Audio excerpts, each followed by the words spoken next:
Good afternoon, and thank you for joining us at today's COVID-19 media briefing. Go ahead, Mayor Tory. Well, good afternoon. I want to start by acknowledging that today Municipal Affairs Minister Steve Clark announced on behalf of Premier Ford that the City of Toronto would be receiving an additional $95 million to help with city shelter costs related to COVID-19. This is very good news for the City of Toronto. This funding, announced today, will go towards the more than $663 million the City of Toronto is spending this year to safely care for and shelter our homeless population, to provide for an expanded shelter system with proper physical distancing and other COVID-19 protocols, and on outreach and support for our homeless residents. This is consistent with what we said from the beginning, which is that we wanted to set a very high standard indeed for caring for our most vulnerable populations throughout the course of the pandemic. Coupled with last week's announcement by the province of an additional $91 million in funding for the TTC, plus $164 million for this municipal operating budget support for this year, this means that the Ontario government has now committed a total of $350 million in new relief funding since the passage of the city's budget just 3 weeks ago. I want to thank Minister Clark and Premier Ford, Minister Bethlenfalvy, the Finance Minister, and Transportation Minister Mulrooney for further funding commitments and for their ongoing cooperation as we work together to battle COVID-19. These commitments will cover more than half of the city's $649 million request for intergovernmental relief funding that we made in our 2021 budget. But we will need further funding from the other governments to address the remaining gap. We are working hard to secure agreement to 2021 Safe Restart funding from the other governments for all cities across Canada, including the City of Toronto. I am determined to secure this support. These ongoing discussions with both the Province of Ontario and the Government of Canada cover a number of areas of need, including, in particular, I will mention supportive housing and the ask that we have made in that respect to care better and more effectively and more efficiently for some of our most needy citizens. But the additional funding announced today and last week, less than a month after the approval of the City 2021 budget by the Council, and the requested support demonstrate that all governments are working together to protect services and to keep capital projects and jobs on track. The City and its hospital and healthcare partners have now administered more than 211,247 doses of vaccines to Torontonians, including thousands of Torontonians 80 years of age and older. The effort to get shots in arms is continuing today, with 22 clinics open across the city today. As you know, we will have enough vaccine supply next week from the Government of Canada and the Province of Ontario to open 3 of the city's mass immunization clinics at the Scarborough Town Centre, the Congress Centre in Etobicoke, and the downtown Metro Toronto Convention Centre. These sites will be vaccinating people 80 years of age and over starting on March 17th, 2 weeks earlier than planned, and the earlier schedule was set based on the anticipated receipt of supply of vaccine. Starting this Friday, approximately 133,000 individual appointments for people ages 80 years of age and over will be available, with appointment dates between March 17th, when we start with these mass immunization efforts, and April 11th for the 3 initial clinics. I know people are eager to get the vaccine, and we want them to be able to get it as soon as possible for as many people as the vaccine supply allows. Chief Pegg will have details on how people who qualify can register to get their vaccine at the city-run clinics. What's important to know for people 80 years of age and over is that this Friday you will be able to go to toronto.ca/COVID-19 to register for vaccinations to be offered at the megasites in Scarborough, downtown, and in the northwest part of the city. I want to thank the Government of Ontario for working with us to get more vaccine supply, and for working so well with the city to make it possible for people to register for and schedule these important vaccination appointments. With predictable and large deliveries of doses expected over the coming weeks, as we outlined earlier on this week, I am confident that we will be able to start up the full suite of our vaccination efforts, including the remaining megasites, which are largely ready to open their doors, furnished and ready to go, pending confirmation of supply And that's along with the many other community and mobile initiatives that we will use to help get Torontonians vaccinated. We won't stop, nor will our hospital and healthcare partners won't stop until everyone who wants their shot has received their shot. Today, I'm also proud to announce that as part of the city's efforts to ensure every resident in every corner of Toronto can access a vaccine, that the city has released a call for proposals for $5.5 million in funding to go out to Toronto's community services sector to fund community agencies who will act as local lead agencies for vaccination efforts in 140 different neighborhoods. This campaign is expected to play a very significant role in phases 2 and 3 of the provincial vaccine process as vaccine supply increases. Community-based, not-for-profit organizations have an important role in building vaccine confidence and helping all Torontonians to access vaccines. They are a key part of our overall Team Toronto effort when it comes to vaccines. You have the hospitals, you have the community agencies, you have the mega clinics, you have all of these people working together, including on a very local grassroots basis, including with our mobile efforts. And this work is all meant to increase access to vaccination. It is meant to get right to the grassroots, to have familiar faces in the community helping the residents of those communities to be fully informed as to the why, the when, and the where of vaccinations in their areas of the city. We want everyone to have access to vaccines and everyone to have all the information they need about vaccines so that they can make the right decision and get vaccinated. This work will build on Toronto's successful efforts to support provincial COVID-19 testing, for example, in hard-hit neighbourhoods. This community mobilization and engagement campaign will be critical to ensuring that there is vaccine access right across the city. Through the call for proposals, the city is asking for expressions of interest from agencies with capacity and readiness to undertake the vaccine engagement work.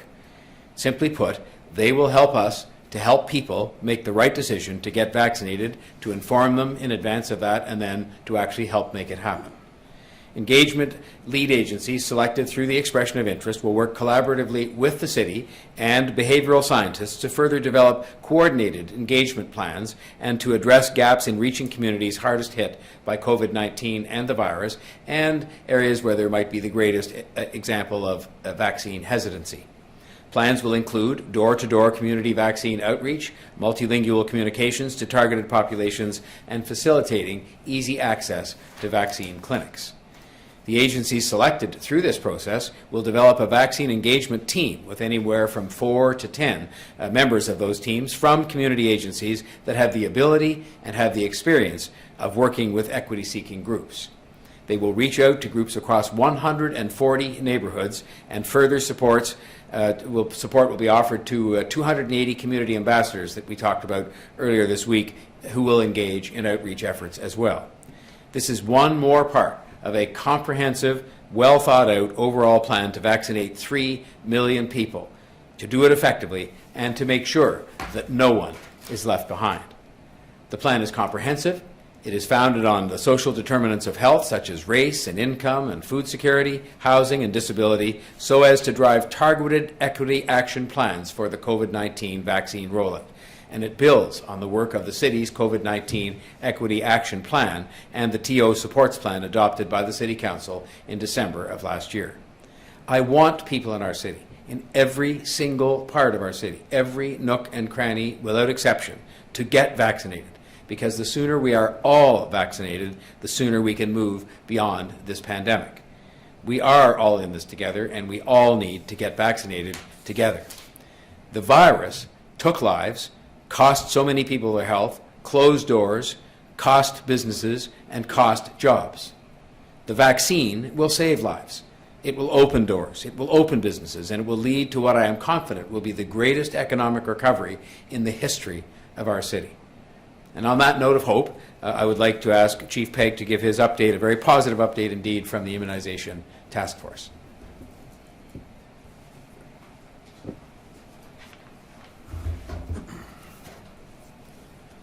Thank you, Mayor Tory.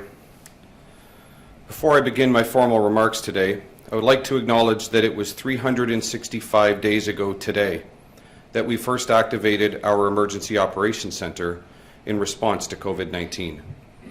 Our teams have worked since that time to plan for and respond to the COVID-19 pandemic as it has evolved and developed. I owe a huge debt of gratitude to each and every member of our team who continues to do their best to help us manage this emergency and to get to the point where we can return to all the things we miss so badly. Thank you, one and all. You continue to make us all very proud. As Mayor Tory announced earlier this week, on March 17, the following city-operated COVID-19 immunization clinics will begin initial vaccinations for Toronto residents who were born in 1941 or earlier: Metro Toronto Convention Centre, Scarborough Town Centre, and the Toronto Congress Centre. Beginning March 17th, these clinics will operate 7 days per week, from 11 a.m. through 8 p.m. daily.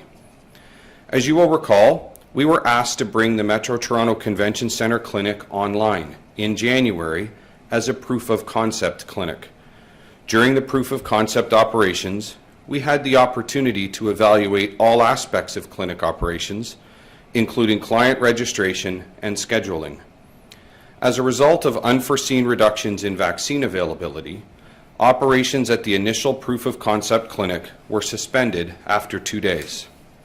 In February, we again brought this proof of concept clinic online in order to administer the second doses of vaccine for those who received their first dose in the clinic in January.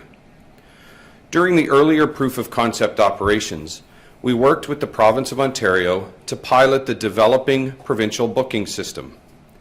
The complete provincial booking system will be fully deployed across Ontario on March 15th. In order to avoid delaying the upcoming launch of city-run clinic operations, I'm very pleased to advise that we have worked with our provincial partners to make it possible for eligible Toronto residents who are 80 years of age or older to schedule their vaccine appointments by leveraging the provincial booking system framework prior to the full system going live on March 15th. Beginning on the morning of March 12th, the province will once again bring our initial clinics onto the ongoing booking system pilot, such that eligible residents will be able to schedule their appointments for vaccination without delay. This builds upon our previous proof of concept operations completed in collaboration with the Province of Ontario. I want to thank our provincial partners for making it possible for this to happen ahead of the full system going live on March 15th. These 3 clinics are opening 2 weeks ahead of schedule and in direct response to increased vaccine availability. Approximately 133,000 first dose appointments will be available in the booking system between March 17 and April 11 across the 3 initial clinics. This is in addition to the associated second dose appointments that will also be scheduled. Additional appointments will become available in the system after March 15th as we continue to expand clinic operations in response to the availability of COVID-19 vaccine. This achieves 2 important and shared goals. Firstly, this allows Toronto residents born in 1941 or earlier to schedule their COVID-19 vaccine appointment in one of the 3 upcoming City of Toronto operated clinic locations without having to delay the commencement of those clinics. Secondly, this allows us to introduce a larger volume of registration and scheduling traffic online within the provincial system in a methodical manner ahead of the launch of the full system on March 15th. While the call center functionality that forms part of the full provincial booking system will not be available until March 15th, eligible Toronto residents will be able to book their vaccination appointments online beginning March 12th. When the system goes online on March 12th, eligible residents will be able to access the booking system by going to toronto.ca/COVID-19 and clicking on a registration button that will be prominent on the city's website, taking you into the registration system where your eligibility for vaccination will be confirmed. You will need to enter the following information as part of the booking process: the information found on your Ontario Photo Health Card, your birth date, your postal code, and your email address and/or phone number. The provincial system will verify your eligibility to book an appointment for vaccination based on this information and will then take you to the scheduling system. You will then be able to enter your postal code to find the closest available clinic location, or you can choose to scroll through all the available appointment options. You will be able to see all of the available appointment dates and times, and will be able to select the available appointment that you prefer. You are free to select whichever available appointment date and time in whichever clinic you choose. Once you select and confirm your first dose appointment, you will be asked to select the date and time for your second dose appointment. Once you have selected and confirmed both your first and second dose appointments, you will receive a confirmation number and a QR code as a confirmation of booking. Your confirmed appointment information will also be sent to you via the contact information you entered when booking your appointment. Eligible residents are permitted to have another person book an appointment for them if they choose. You will not need to bring this information with you to the clinic on the day of your appointment if you would prefer not to, as our clinic staff will be able to locate your appointment in the COVAX system by looking up your information when you arrive on your scheduled date and time. The system will not permit anyone to schedule multiple appointments. You will only be able to schedule one set of first and second dose appointments per person. As a reminder, the call center functionality that will be included with the full provincial booking system will not be available until the full system comes online on March 15th. We estimate that on average, you should expect to be inside a city-operated immunization clinic for approximately 30 minutes, from the time you begin the screening and check-in process until you are vaccinated and have completed the after-vaccination observation and care process. As soon as additional vaccine supply permits, we will bring additional clinics online, with the goal of having all 9 of our city-operated clinics up and running as very soon as possible. Once all 9 clinics are up and running at planned capacity, we will be able to administer more than 500,000 doses of COVID-19 vaccines monthly in the city-operated mass immunization clinics alone. In addition to the 9 city-operated clinics, more than 350 additional clinics are planned across the city, including clinics operated by hospitals, Ontario healthcare teams, community healthcare partners, and pharmacies. Also, as soon as vaccine permits, primary care providers and family doctors will also be able to administer COVID-19 vaccine. This is truly a Team Toronto effort, with all of the partners working together to get us all vaccinated as soon as possible. I want to be clear that only Toronto residents who were born in 1941 or earlier will be able to book appointments at this time. In order to avoid placing unnecessary loading on the booking system, we ask those who do not meet those eligibility criteria to avoid trying to access the online booking system until such time as you are eligible for vaccine. This will help to ensure an efficient and effective booking process for everyone as we move forward. If you already have a confirmed vaccine appointment in a hospital-operated or healthcare partner-operated clinic, you do not need to schedule anything further, as your appointment remains confirmed. However, if you choose to book an appointment in one of the city-operated clinics, please be sure to cancel your other appointment in order to avoid missed appointments, so that as many people as possible are able to receive their vaccine as quickly as possible. If you choose not to book an appointment when the booking system opens, or you are unable to book your appointment for any reason, rest assured your opportunity to book your appointment will continue. Once you are eligible for vaccination under the Provincial Vaccine Priority Framework, you remain eligible continuously thereafter. I'm asking for the assistance of all Toronto residents in not calling 311 nor Toronto Public Health for assistance with booking COVID-19 vaccine appointments. Our 311 and TPH staff do not have access to the provincial booking system and are not able to assist with booking COVID-19 vaccination appointments. After March 15th, the provincial booking call center will be available by phone. Finally, Please remember that vaccine is not available in city-operated immunization clinics without a confirmed appointment. Please help us maintain effective clinic loading by not coming to a clinic unless you have a confirmed appointment. I thank everyone in advance for their continued patience and cooperation, and please continue to monitor toronto.ca/COVID-19 for the most up-to-date information on immunizations in Toronto. Thank you. I will now invite Dr. Davila to bring her remarks.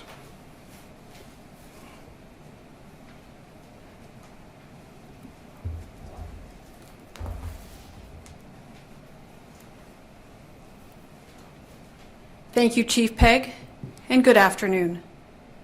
Today, I am reporting 473 new cases of COVID-19. 264 people are in hospital, and 53 people are in the ICU. I'm sorry to have to report an additional 4 deaths today. You've just heard from the Chief about clinics that the city is going to be operating starting next week. And today, our hospital and healthcare partners are working to operate approximately 22 clinics to vaccinate priority groups throughout the city. So while we are doing everything possible to vaccinate Toronto as quickly as possible, I want to thank Torontonians for continuing to follow public health advice and urge you to continue doing so. These steps for self-protection are as important as ever as we continue to see concerning growth in cases with variants of concern, which spread more easily and cause more severe illness. To date, 2,327 cases have screened positive for mutations. The majority of confirmed variants continue to be the highly infectious B117 variant, also known as the UK variant. There remains a real risk that we will begin to see an increase in COVID-19 cases over the coming days and weeks. The best way to prevent this increase is to stay at home whenever possible. Reducing the number of interactions we have with one another reduces the virus's ability to spread. Take care to keep distance between yourself and others not in your household, especially when you are indoors. These measures will reduce your risk of contracting and spreading any version of COVID-19. Tomorrow will be the 1-year anniversary of the World Health Organization declaring COVID-19 a pandemic. This anniversary coincides with a sobering milestone here in Toronto. We have now passed a total of 100,000 cases. The exact figure today is 100,897, and I would remind you again that the death toll is 2,699 people. We talk of exponential growth. Perhaps we can think for a moment in terms of exponential loss and suffering, because there is no way to fully account for the number of family and friends that one life connects with. So many have lost loved ones to COVID-19, have fallen ill with the virus, and have had their livelihoods affected. I want to acknowledge this because while most of us are still here, the last year has been one of extraordinary challenge as our lives were uprooted. I particularly want to thank my team at Toronto Public Health. Like all of us, they live with the threat of COVID-19. Their work revolves around the virus again and again, all day, every day. And given the significance of the response required, It is common for people at Toronto Public Health to work 10 and 12-hour days, 7 days a week. Because of the pandemic, many of them find themselves doing jobs entirely outside of their regular work. Nonetheless, I have seen them take up the work and press through it, past the point of exhaustion, in the face of relentless demands and scrutiny, and now under the pressure to deliver vaccinations through all the channels we are speaking about. Public health is the work they wanted to do as a career, but the demands are above and beyond almost every working minute, and I cannot thank them enough for taking up the challenge for all the people who call Toronto home. In all this, we see the resolve and the resilience of all Torontonians. We have learned a lot about ourselves as individuals and as members of our communities, about what we truly value and what really matters. Things like personal connections, such as a warm embrace from a loved one, or a meal with family and friends. And in many cases, we've learned how much we miss not things, but people and experiences. It is heartening then to realize how close we are getting to having those things back, which is why all of us at Toronto Public Health are committed to rolling out the vaccine as quickly as possible. As we do so, we continue to ask you to stay home, and when you leave the house, to wear a mask and to practice physical distancing. This will help us combat the increases we're seeing in variants of concern and will help us to protect those who are not yet vaccinated. A lot has been asked of you in the past year. The truth is, more will be asked of you yet, but it is in order to move beyond a past in which we had little choice, toward the future we all want. With that, I'll now turn it over to Lavin so we can take some questions. Thank you, Dr. Davila, Mayor Tory, and Chief Pegg. We'll now start the media Q&A. As a reminder, it's one question, one follow-up, and please unmute yourself when you're called upon. First up, we have Dave Woodward from 640. Go ahead, Dave. Thank you very much. Mayor Tory, you said this morning you were hopeful we could be moving into the red zone before too long. But looking at the numbers, it appears that Toronto is still pretty far off of the threshold to move out of the gray lockdown and into the red control zone. So my question is, are you considering changing the criteria you look at before asking to be moved into the red? And if so, how will that be determined? Well, in the end, the thresholds that determine what category you're in under the provincial framework are set as part of the framework itself.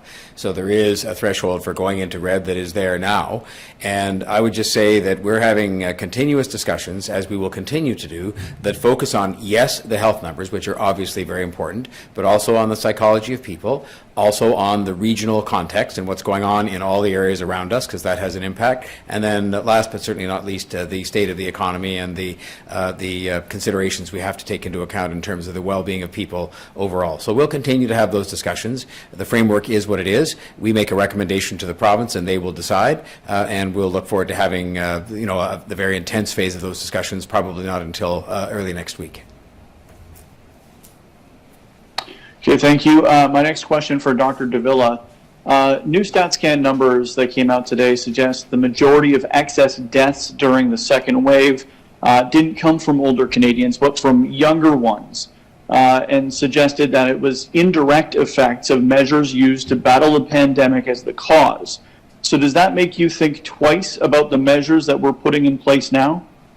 You know, I think we're constantly evaluating, our measures, the actions that we take, and the impact that we're having in terms of controlling COVID-19 and any other impacts associated with those measures taken.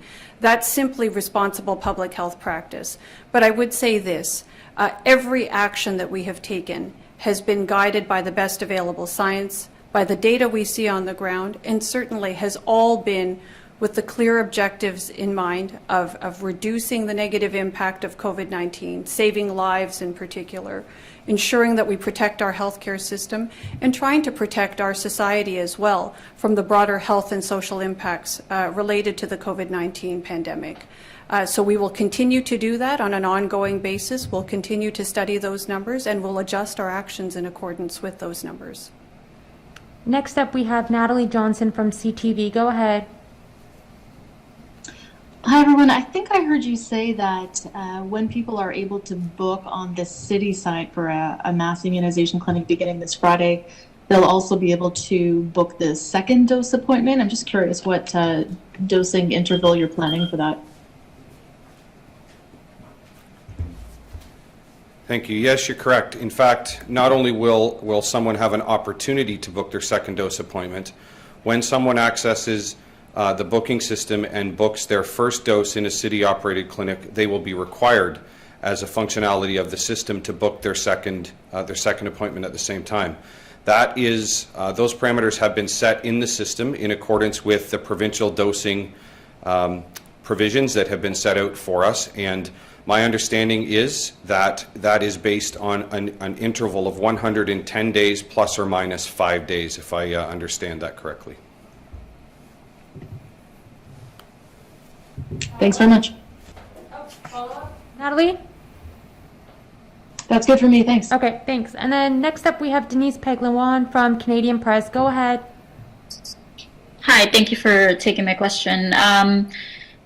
The Ontario government announced today Toronto will be part of this initiative of having doctors contact patients to book appointments. And this is for the Oxford AstraZeneca vaccine. I'm wondering if you can information about this. So I'm For sorry, Toronto. Denise. I think you were asking for specific information about the AstraZeneca pilot with primary care providers in Toronto.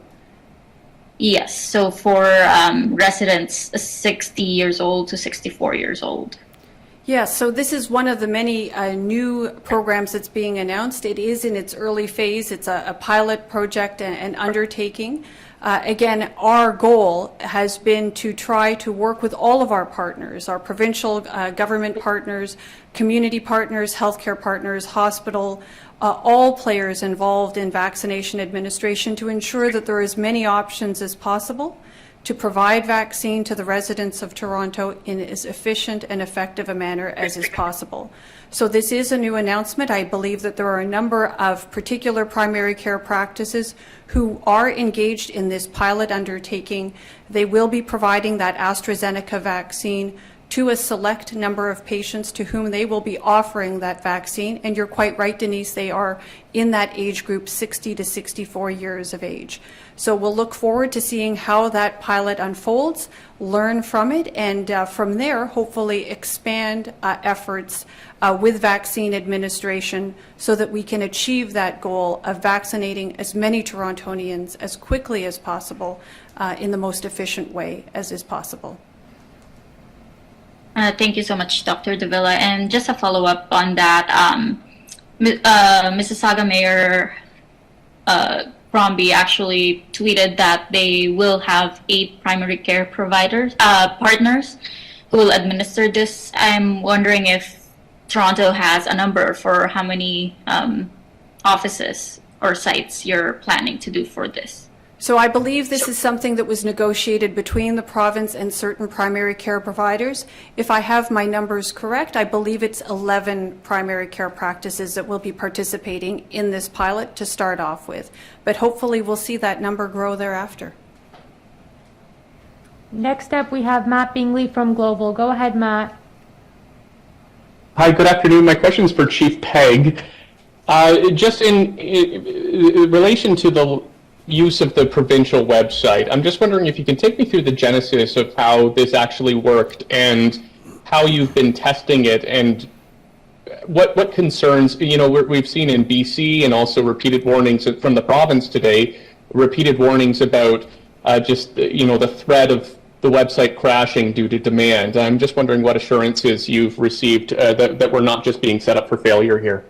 Sure, thank you. So the genesis of where we are today and where we will be beginning on the 12th actually date back all the way back into late December, and then of course culminating with early January, when the province of Ontario asked the City of Toronto to accelerate the opening of the first clinic under a proof of concept operation, and that, of course, that was at Metro Toronto Convention Centre. So during the course of those operations, we were also asked to evaluate all aspects of clinic operations, including scheduling, and we undertook that. That, of course, ended before any of us would have preferred to see it, ended after 2 days as a result of a shortage of vaccine. But we brought the clinic back online and stood the proof of concept back up in February again, assessing clinic operations and assessing the scheduling and the COVAX system that runs for managing all aspects of clinic operations. As a result of that experience, Matt, we were able to provide some very significant feedback back to the province, and it became very clear at that point in time to us, based on the size and scope and complexity of operating this type of operation in a city as big and complex as Toronto, that the only recipe for success, if you will, is to operate on the basis of one centrally coordinated booking system. And of course, that is exactly what the development of that is what has transpired. We have been in regular contact with them and in contact throughout. And while I can tell you that, and with my deep appreciation, the province has accelerated, as have we. We've all accelerated to launch these clinics 2 weeks early. The province has matched that and are bringing us back on that proof of concept. We heard General Hillier say earlier this afternoon, acknowledging that this is an unprecedented, we've used that word a lot, this is an unprecedented lift in all aspects of managing the COVID-19 pandemic, and unprecedented from the standpoint of the amount of resources that need to be coordinated, and then more directly to your question, the amount of resources and the functionality that needs to be effectively managed and withstood by any system. The process, I have every confidence. I know that the process engineers have evaluated fully. It has been tested to the full extent that it can. And I'm excited about the fact that bringing us back onto the proof of concept now allows us to introduce increased demand, increased loading onto the system, which is going to be very beneficial, not only for our use, but for observation and evaluation and the consideration of our provincial partners as we all move towards March the 15th. So I commend them. They have certainly my thanks and the thanks of our entire city for bringing us back onto the proof of concept, and I'm eagerly awaiting the launch or the arrival of March the 12th and getting us through to the commencement of our next set of clinic operations. Could I just clarify before I ask my second question, was the booking system that you were using in January and February, was that the same website that you'll be using on Friday? Not exactly. So, of course, at that point in time, the booking system was still being developed. It was based on the same foundation and, of course, directly connected and feeding into the COVAX system, which is the overarching platform. In January, we were testing, I would say, various versions and various different functionalities that continued in February, and all of that has resulted in the refinement and the final decision and launch, imminent launch of the provincial booking system, which we've had the opportunity to be walked through what that functionality is, Dr. Davila and I, as recently as last night. And I can tell you it looks fantastic. I'm really excited about the functionality. It appears to me to be very intuitive and a very seamless, means of moving through the process. And based on what I've seen, I'm confident that it's going to meet our needs. Okay, I'll keep this one really, really quick. I'm just wondering how long you're planning on actually using the city portal to guide people there, and if just for simplicity for people who are in that demographic, if you might think about just actually keeping that tab just to guide people to the right spot. I would say that's a distinct possibility, Matt, and we're working with all of our communications professionals, and certainly led by strategic communications here for that very purpose. So one of the things that we will evaluate over the next number of days is the customer experience, if you will, and that access. And I can tell you that we have a team of people right now working on making sure and doing everything we can do to make this as seamless, as streamlined, and as clear a process as possible. So I would say nothing has been determined, nothing is off the table, and we're certainly looking at every option to make it as seamless and as easy as possible. Next up, we have Ali Chesson from CBC. Go ahead. Thanks for this. It does seem like we are on the cusp of a third wave, considering where our numbers are and how we now have a field hospital being built to accommodate at Sunnybrook. I'm wondering what else the city is doing to prevent a third wave and whether we realistically still can.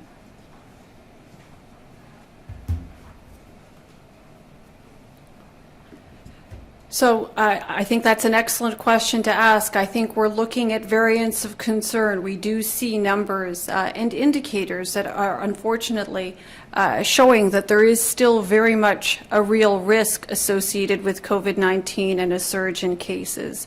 This has certainly been the experience in other jurisdictions. But I take heart in two things. One, even with variants of concern, we know that distance works. So the self-protection measures that you've heard me speak about for now many, many months, if not the last year or so, they actually do work.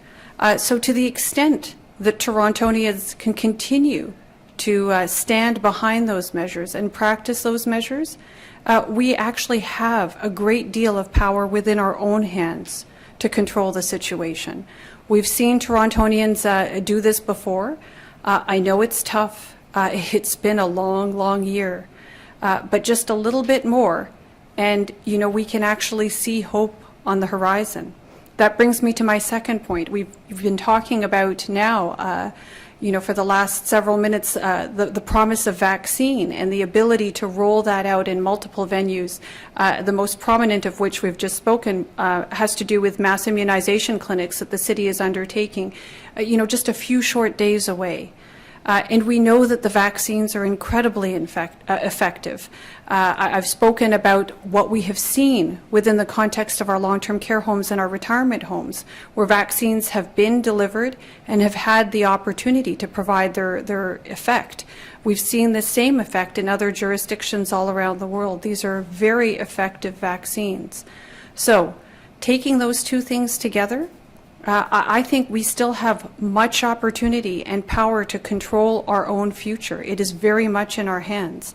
And I would just encourage people to continue to practice those self-protection measures, to get the vaccine as soon as their turn becomes available, and then we can all get back to the kinds of lives that we would like to return to, or at least life a little bit more like it was before COVID-19 became part of our lives.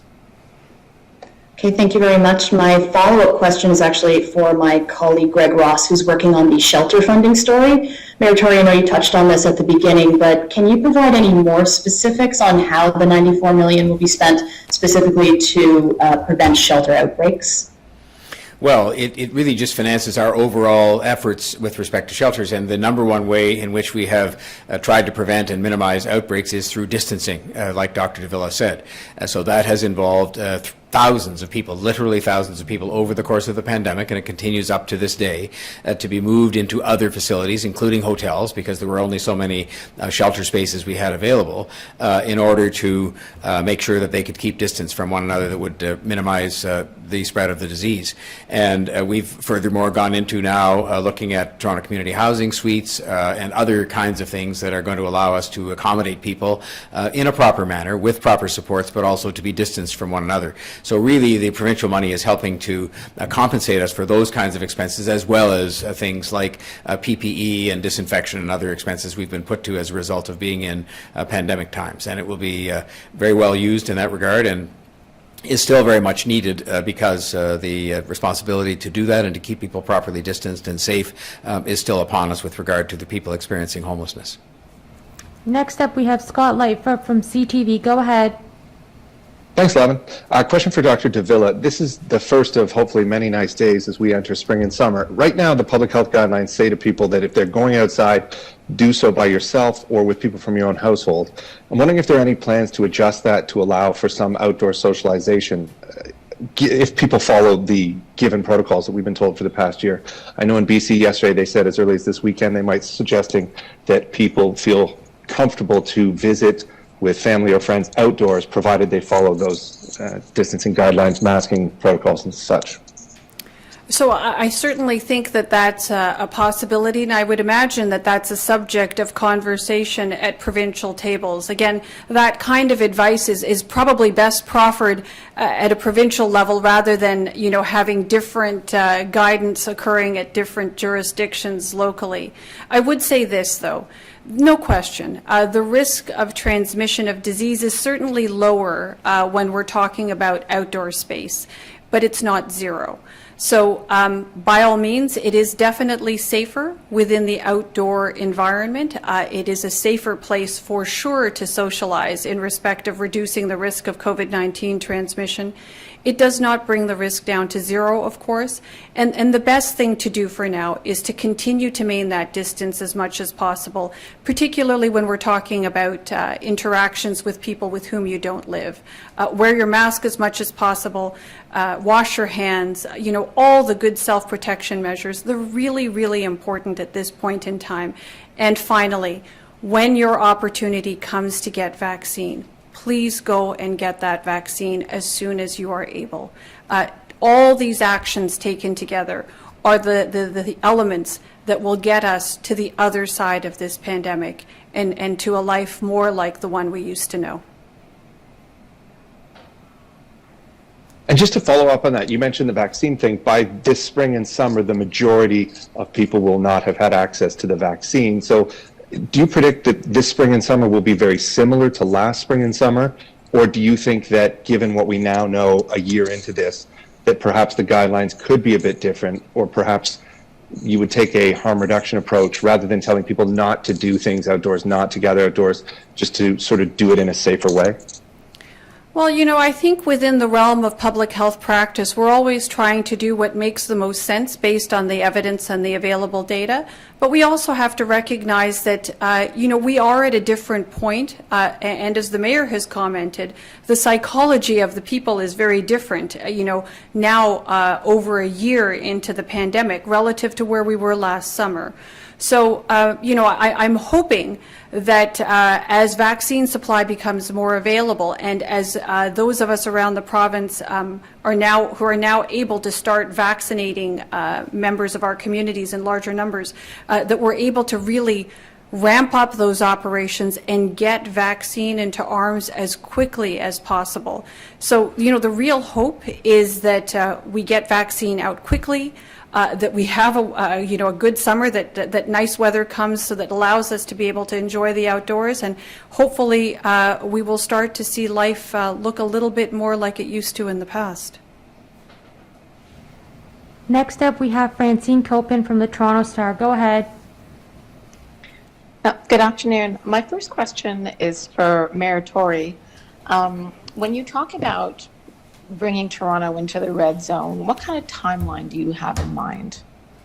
Well, I have deliberately stayed away from naming timelines, because I think what you don't want to do is create expectations that won't be fulfilled, and you don't want people to be taking steps, say, in businesses to be buying things or calling staff back on the expectation a certain date is going to be met. My answer would be as soon as possible, and it's why I've said repeatedly we have these discussions on a continuous basis, and I think it is important, provided the health numbers give us a foundation to work with, that we keep moving forward in a positive direction, because of the psychology of the people, because of the regional considerations we have, because of the economy, but obviously driven principally by the state of the healthcare and health situation. And so those discussions are going on continuously, and the answer is as soon as possible. And I think that we'll as I said, probably be intensively discussing that into next week, because that will mark a 2-week point. But I don't think a 2-week point is definitive one way or the other, sooner or later. But it'll be as soon as possible. Thank you. My second question is for Dr. Davila. If we should find ourselves in a third wave, will we have to look at closing businesses again? Francine, I will tell you this. We will do everything we can to avert a third wave. I think that's our commitment to the people of Toronto, and my ask of the people of Toronto is to also participate in their very best efforts to continue to practice the self-protection measures and to keep distance, to wear their masks as much as possible, to wash their hands, all the good measures we know that reduce the spread of COVID-19. I think if we all do that together and allow for vaccines to roll out and have their impact, that's the very, very best that we can do to avert and avoid a third wave. What measures might be required, I think will all be determined on what we see, by what we see, I should say, on the ground. I don't want to commit to a particular course of action or a set of actions. I think we're very much learning. This is a unique phase of the pandemic. It'll be interesting to see what other jurisdictions around the world are doing themselves. We have committed to apply the best available science and the local data in order to inform our decisions. We'll continue to do that. So, Francine, my plea and my first choice is to do the best we can with the actions that we know work in order to avoid that very difficult situation in the first place. Next up, we have Tina Yazdani from City News. Go ahead, Tina. Hi, thanks for taking my questions. The mayor mentioned earlier that thousands of shots have gone into the arms of 80 and older residents. Do we know how many thousand? And also, what do you say to residents who are frustrated that they're seeing other regions getting the shot like by the thousands into the 80+ population, but here in Toronto, it just feels like this city is falling behind? So at last count, I don't know that I can give you an exact figure, but I can say that it's certainly over 30,000 80-plus-year-olds who've been vaccinated in Toronto to date. And with the announcement of the clinics that we've provided for, I expect that number will go up quickly, and it continues to grow because there are people within that age group who continue to be vaccinated with the available supply through our hospital and healthcare system partners. The issue for now has been one of vaccine supply, so the kinds of announcements that you've heard us talk about today are announcements that can be made in respect of standing up mass immunization clinics now that a more stable and more voluminous supply of vaccine has been announced and made available. So I can't tell you enough how much we're looking forward to being able to vaccinate our residents, starting off with those who are 80 plus years old, but then to continue on to vaccinate the rest of the population as soon as is possible. And can you clarify why the city is waiting another week to open those clinics? I know it's a supply issue, but my understanding is that shipments are coming in this weekend. So why do we need to wait until the 17th? Why not just get those clinics up and running? Is it a logistical issue, or if you could just clarify?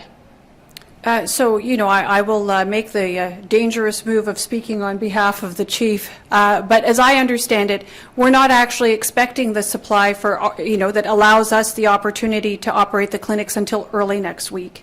Hence, we're starting the clinics on the 17th. You want to make sure that you actually have vaccine. I mean, this is the fundamental for a mass immunization clinic. We're set up, ready to go. What we need is vaccine, and we'll look forward to receiving that vaccine so we can start operations there once we're sure that we have that supply available. And our last question goes to Nick from CBC. Go ahead, Nick. Thanks. For Chief Pegg, please. Do you have an update yet about when we could move to a 24-hour schedule at some of these clinics? Thank you, Nick. The update is really as it has been really from the start, and that means we are in the early stages now of standing up our network of what will ultimately be 9 City of Toronto operated immunization clinics. We're opening the first 3. Our goal shortly thereafter, as very soon as vaccine availability permits, will be to open the remaining 6. And then, again, all consistent with available vaccine, to scale up the operation of each one of those clinics until we're running at maximum, the maximum what we call throughput, or the maximum capacity of each clinic. When we are at that point, we will be delivering in the city-operated clinics roughly 500,000 doses every month. At that point in time, once we're at all 9 clinics open and operating at maximum capacity, then we will be at the point where having the conversation and initiating the conversation with our Immunization Task Force Command Team about expanded hours of operation and potentially transitioning to 24-hour operations, it makes sense at that point. Until such time as we have all 9 clinics operating around the city, providing as equal and open access to all of our residents as we can possibly do, those discussions would be premature. So we're still in the process of getting going. Like I say, at the point when we're 9 clinics operating at full planned capacity, that's the point we need to have those conversations.